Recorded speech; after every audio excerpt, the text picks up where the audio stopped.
ఉపాధ్యాయ లోకమంతటికి ఉషా నమస్సుమాంజల్లు.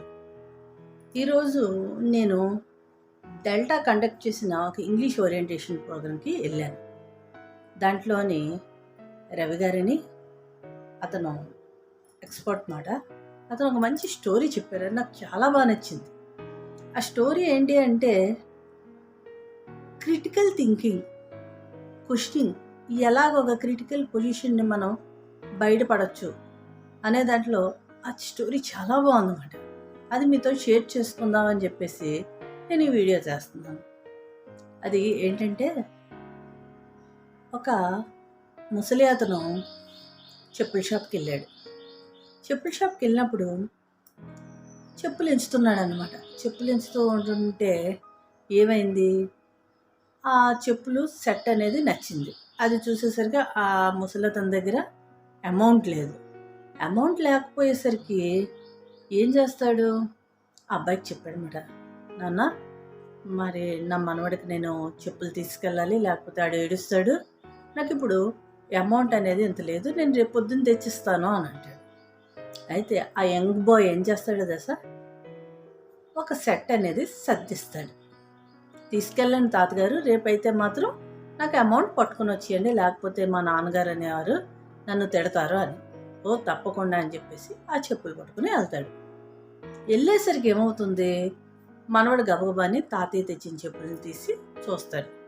అది ఒక కాలికి ఒక సైజు చెప్పు, ఇంకొక కాలికి ఇంకొక సైజు చెప్పు.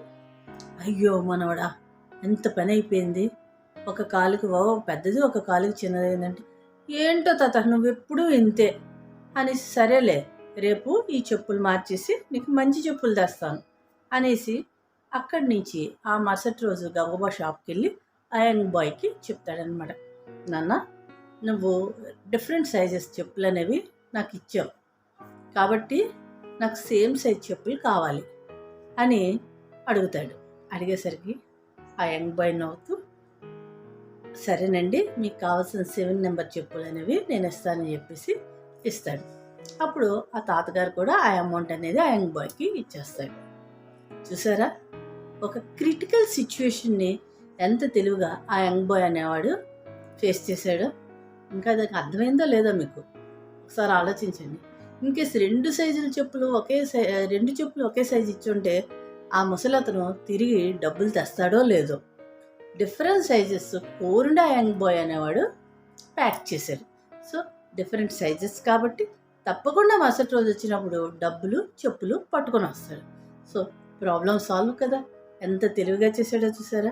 సో ఇదే విధంగానే పిల్లల్లోంచి వచ్చే చిన్న చిన్న సమస్యలు కానీ, వాళ్ళు చేసే చిన్న చిన్న అల్లర్లు కానీ మనం చాలా సీరియస్గా కాకుండా తెలివిగా ఆ క్రిటికల్ సిచ్యువేషన్స్ని మనం ఫేస్ చేసి బయటపడాలన్నమాట.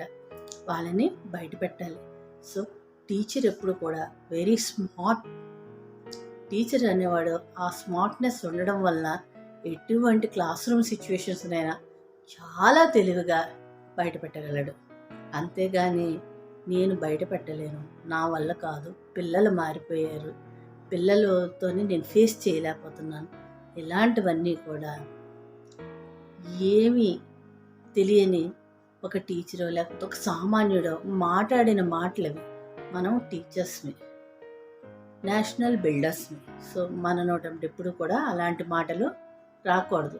ఎటువంటి సిచ్యువేషన్ అయినా స్మార్ట్గా ఆలోచించాలి, షార్ట్గా సాల్వ్ చేయాలి. Okay my dear teachers, thank you.